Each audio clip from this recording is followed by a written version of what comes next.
Inilah Injil suci menurut Matius. Sekali peristiwa, berkatalah Yesus kepada orang banyak dan kepada murid-muridnya, ahli-ahli Taurat dan orang-orang Farisi telah menduduki kursi Musa. Sebab itu, turutilah dan lakukanlah segala sesuatu yang mereka ajarkan kepadamu, tetapi janganlah kamu turuti perbuatan-perbuatan mereka, karena mereka mengajarkannya tetapi tidak melakukannya. Mereka mengikat beban-beban berat, lalu meletakkannya di atas bahu orang, tetapi mereka sendiri tidak mau menyentuhnya. Semua pekerjaan yang mereka lakukan hanya dimaksud supaya dilihat orang.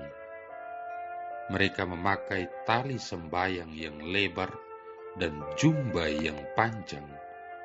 Mereka suka duduk di tempat terhormat dalam perjamuan dan di tempat terdepan di rumah ibadat. Mereka suka menerima penghormatan di pasar dan suka dipanggil rabi. Tetapi kamu, janganlah kamu disebut rabi, karena hanya satu rabimu, dan kamu semua adalah saudara.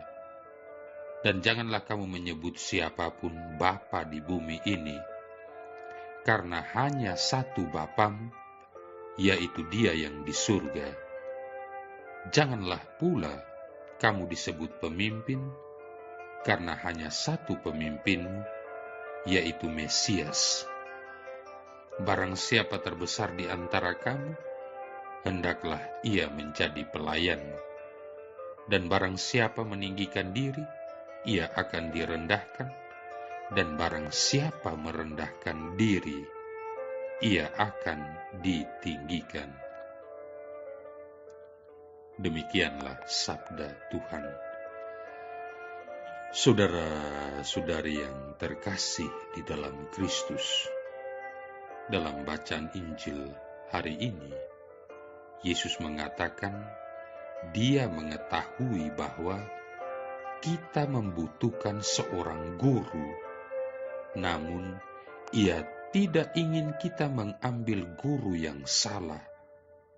Orang-orang yang mengklaim diri mereka sebagai para pemuka agama yang memberi pengajaran atau berkhotbah di sana-sini, namun tidak mempraktekkan apa yang mereka ajarkan atau khotbahkan, seperti yang Yesus katakan tentang orang-orang Farisi dan ahli-ahli Taurat, adalah orang-orang munafik. Tentunya mereka juga adalah guru-guru yang salah, karena guru-guru yang baik seharusnya menjadikan hidup mereka patut untuk diteladani atau menjadi model bagi para murid mereka. Saudara-saudari yang terkasih di dalam Kristus, kita memang sangat membutuhkan guru-guru yang baik.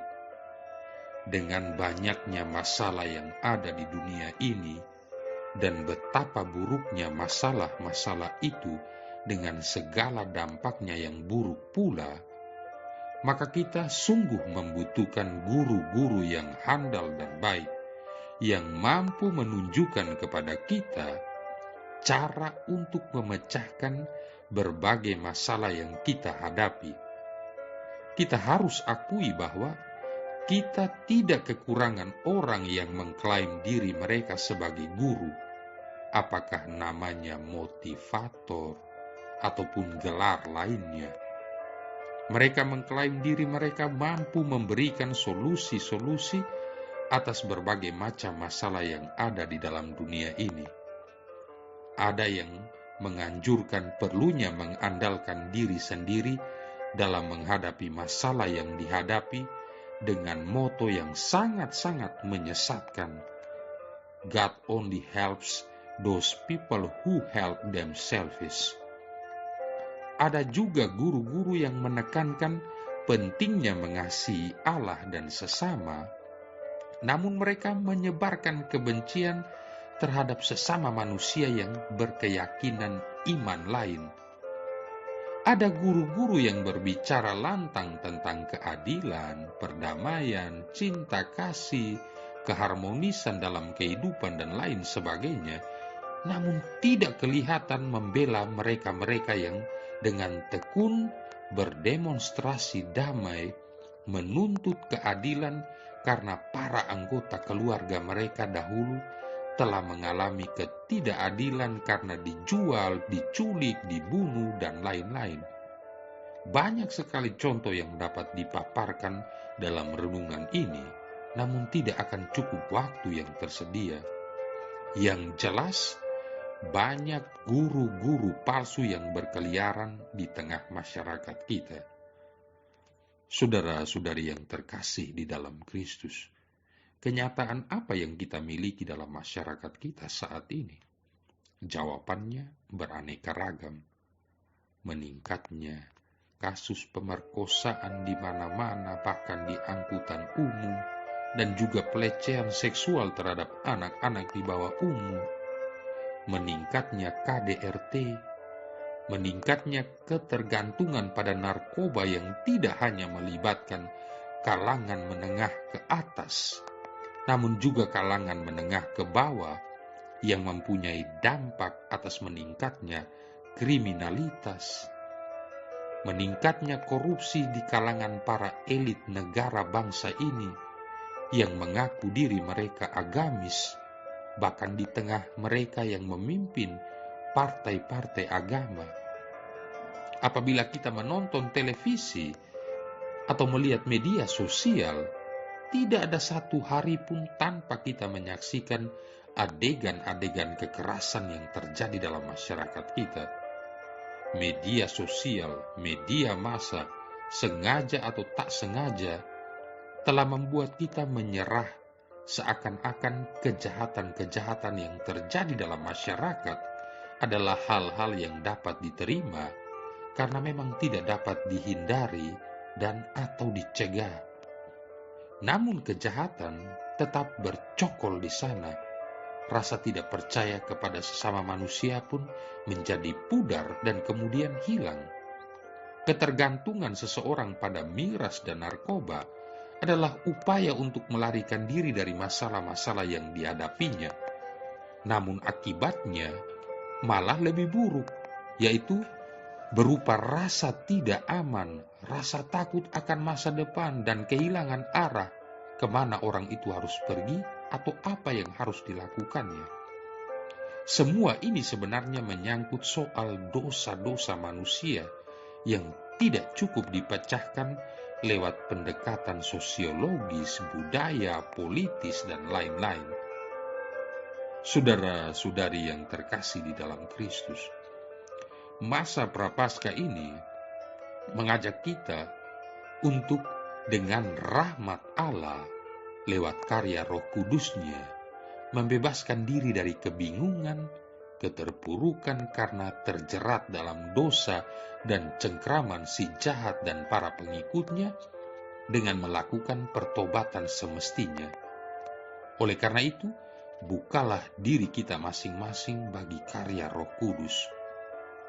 Dalam bacaan Injil hari ini kita mendengar sabda Yesus sendiri yang dapat diungkapkan sebagai berikut: hanya satu guru atau rabimu dan pemimpinmu, yaitu Sang Mesias. Hanya satu Bapakmu, yaitu Allah, Bapamu di surga. Hanya pada Dialah kamu dapat memperoleh solusi-solusi atas masalah-masalah yang kamu hadapi. Memang hanya Dialah yang dapat memecahkan masalah-masalah kita. Oleh karena itu dalam bacaan pertama, kita dapat membaca sabda Allah yang ditulis dalam kitab Yesaya, "Akulah Tuhan Allahmu yang mengajar engkau tentang apa yang memberi faedah, yang menuntun engkau di jalan yang harus kau tempuh. Sekiranya engkau memperhatikan perintah-perintahku, maka damai sejahteramu akan seperti sungai yang tidak pernah kering, dan kebahagiaanmu akan terus berlimpah seperti gelombang-gelombang laut yang tidak pernah berhenti. Yesaya 48 ayat 17-18. Ini adalah sebuah gambaran yang sungguh kuat kuasa untuk menyembuhkan sakit penyakit kita telah diberikan kepada kita. Namun kita harus menerima Yesus secara total agar dapat mengalami kuat kuasanya. Inilah masalah real kita. Kita menaruh banyak rintangan yang menghalangi jalan Tuhan. Kita seringkali mencoba untuk menemukan pengganti-pengganti Kristus yang mudah, namun pengganti-pengganti itu tidak bekerja, tidak memberikan solusi apapun. Saudara-saudari yang terkasih, pernah seorang profesor dari sebuah universitas terkenal menantang mahasiswa-mahasiswinya dengan pertanyaan-pertanyaan ini. Apakah Tuhan menciptakan segala yang ada? Seorang mahasiswa dengan berani menjawab, betul, Dia yang menciptakan semuanya. Tuhan menciptakan semuanya? Tanya sang profesor sekali lagi. Iya, Pak, semuanya, kata mahasiswa tersebut. Profesor itu berkata, jika Tuhan menciptakan segalanya, berarti Tuhan menciptakan kejahatan.